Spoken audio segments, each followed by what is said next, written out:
without the certs coming and killing everybody. And one thing I am certain of is that we need to embrace chaos. Jordan Peterson, let's just wind up here by saying something horrible about Jordan Peterson. That time of day, I picked up his 12 Rules of Life, which is such a parade of arrant nonsense. It really is. And one of his first assertions is, it is traditionally believed that order is male, masculine.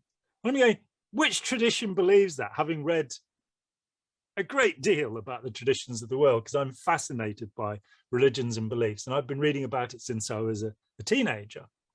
So I've literally read hundreds of books about various cultures, including a dozen of Joseph Campbell's books and a handful of two handfuls full of Mircea Eliade's books.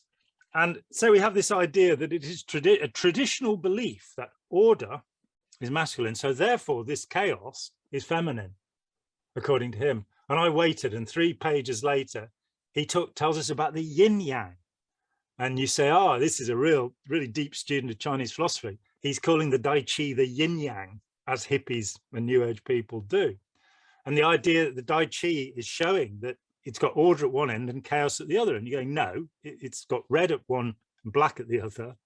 It's often shown as black and white these days, but red and black, they don't represent order and chaos. You can see they're both completely ordered. They're the shape of tadpoles. Each has a little eye in it, which shows that the other quality can emerge in it and that things are changing. And this man has become utterly confused about a simplistic explanation of Chinese philosophy. In this case, I'm going to assert, I've read about 120 books about Chinese philosophy, and I don't know what he's talking about. I do know that he's not talking out of the part of his body that one should talk out of, though. He then goes on to tell us, rule number 8 is that you never lie. So those people that kept Anne Frank and those people that smuggled Jews out of Nazi Europe shouldn't have done it, because you mustn't lie. So when you should go to the Gestapo and say, I'm very sorry, we've been keeping this Jewish person. Never lie. What a ridiculous idea. But the man's a buffoon.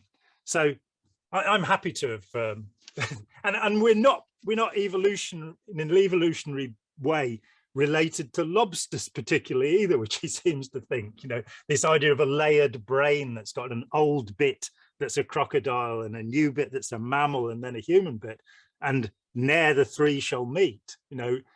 That's where it came from, but it's not necessarily an eternal situation in the human brain. It's not a very good way to look at how we are, to think that we're programmed to act like crocodiles and horses, because I don't think we are. I think we have this thing called reasoning, and that if only Jordan Peterson could get some of it, that maybe his cult would dissolve. The millions of people who at the moment believe in this rather thin set of ideas, the cult would dissipate. And add something to that, because that's not